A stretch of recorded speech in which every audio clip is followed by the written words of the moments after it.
Olá, povo de Deus, quarta-feira da 26ª semana do Tempo Comum, Santos Anjos da Guarda, 2 de outubro de 2024. A nossa reflexão de hoje é a partir de Êxodo 23, de 20 a 23a, e Mateus 18, de 1 a 5 e 10. Assim diz o Senhor: vou enviar um anjo que vá à tua frente, que te guarde pelo caminho e te conduza ao lugar que te preparei. Respeita-o e ouve a sua voz. Não lhe sejas rebelde, porque não suportará as vossas transgressões, e nele está o meu nome. Se ouvires a sua voz e fizeres tudo o que eu disser, serei inimigo dos teus inimigos e adversário dos teus adversários. O meu anjo irá à tua frente e te conduzirá à terra dos amorreus, dos hititas, dos ferezeus, cananeus, heveus, jebuseus, e eu os exterminarei.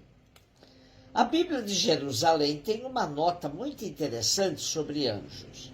Diz ela: nos tempos antigos, o anjo de Javé, ou o anjo de Deus, não é ainda claramente um anjo criado distinto de Deus, mas também não parece ser um modo de falar de Deus enquanto ele se manifesta. Trata-se de um enviado entre os homens para falar em nome daquele que o envia. Há também textos em que o anjo se parece a um exterminador, executor de vinganças. Contextualizando o nosso texto de hoje, percebemos que estamos nos finalmente do Código da Aliança, apresentado então como lei dada no Sinai em preparação à instalação em Canaã. Para o bom cumprimento dessa aliança, Deus está enviando o seu mensageiro, que cuidará do povo em todas as circunstâncias, mas que também o vigiará. Por um lado, tem a tarefa do cuidado, por outro, de inspeção no cumprimento da lei. Interessante a recomendação sobre o relacionamento com esse mensageiro. Primeiro, é preciso estar atento na sua presença e escutar a sua voz. Segundo, não lhe causes amargura, porque ele não suportará a vossa transgressão, porque nele está a minha autoridade.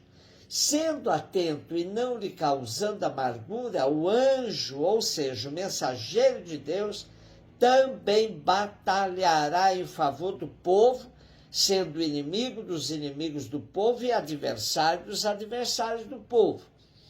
Além disso, o anjo funcionará como um arauto, caminhando diante do povo. O texto de hoje também deixa certa ambiguidade, pois parece que o anjo não se identifica com o próprio Deus, mas sua ação é própria de Deus. O anjo guardião daqui é o mesmo que aparece em Tobias 5, versículo 4, como criatura de Deus e inferior a ele, membro de sua corte celeste. Aos anjos são atribuídas várias missões: servidores de Deus, coro celeste que louva a Deus, mensageiros e intérpretes de Deus, guardiães, protetores e até exterminadores. A conquista da terra prometida aparece hoje no nosso texto com a ambiguidade de sempre, pois se trata de conquista e ocupação de terras ocupadas por outros povos e nunca pode ser entendida como presente de Deus a Israel, como vários outros textos bíblicos deixam a entender. Mateus 18, de 1 a 5 e 10. Naquela hora os discípulos aproximaram-se de Jesus e perguntaram: quem é o maior no reino dos céus? Jesus chamou uma criança, colocou-a no meio deles e disse: Em verdade eu vos digo, se não vos converterdes e não vos tornardes como crianças, não entrareis no reino dos céus. Quem se faz pequeno como esta criança, esse é o maior no reino dos céus. E quem recebe em meu nome uma criança como esta, é a mim que recebe. Não desprezeis nenhum desses pequeninos, pois eu vos digo que os seus anjos nos céus veem sem cessar a face do meu Pai que está nos céus. O capítulo 18 de Mateus contém o discurso de Jesus sobre a igreja.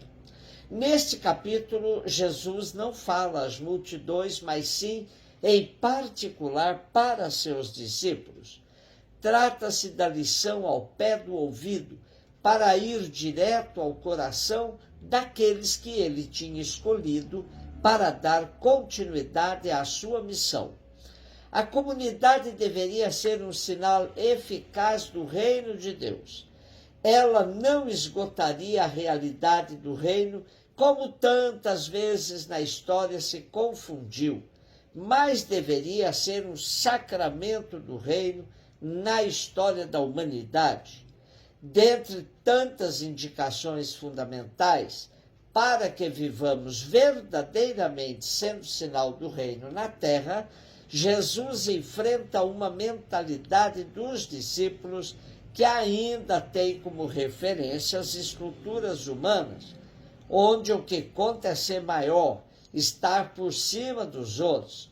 Os discípulos, mesmo depois de tanta caminhada com Jesus, ouvindo e vendo sua prática, estavam fixados nos critérios humanos de relacionamento. Jesus, pedagogicamente, em resposta ao questionamento dos discípulos de quem seria o maior no reino do céu, chamou uma criança, colocou-a no meio deles e disse: em verdade vos digo, se não voltardes a ser como as criancinhas, não podereis entrar no reino do céu. Quem, pois, se fizer humilde como esta criança, será o maior no reino do céu.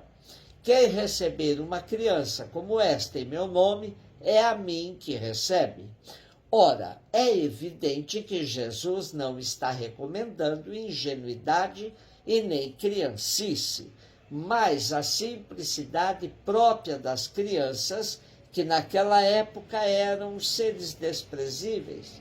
A sociedade judaica não levava em conta as crianças, assim como as mulheres.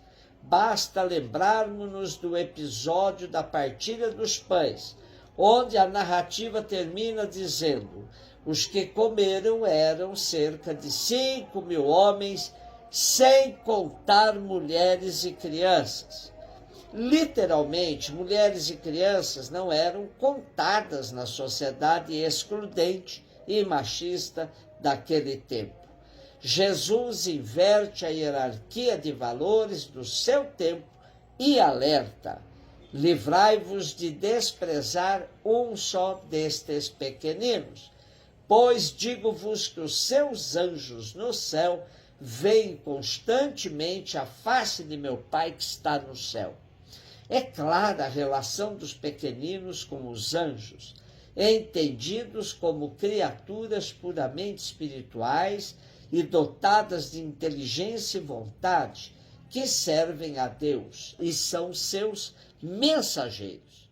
Desde 1615 temos no calendário romano a celebração que hoje lhes dedicamos. No Cântico dos Três Jovens, em Daniel, temos um dos refrãos dizendo: anjos do Senhor, bendizei o Senhor, louvai-o, exaltai-o, pelos séculos sem fim. No salmo de resposta de hoje, o Salmo 90, que nos inspira que somos guardados e protegidos sob as asas divinas, temos: o Senhor deu uma ordem aos seus anjos para em todos os caminhos te guardarem. Terminemos hoje orando juntos. Santo anjo do Senhor, meu zeloso e guardador, Se a ti me confiou a piedade divina, sempre me rege, me guarda, me governa, me ilumina. Amém. Um beijo no seu coração.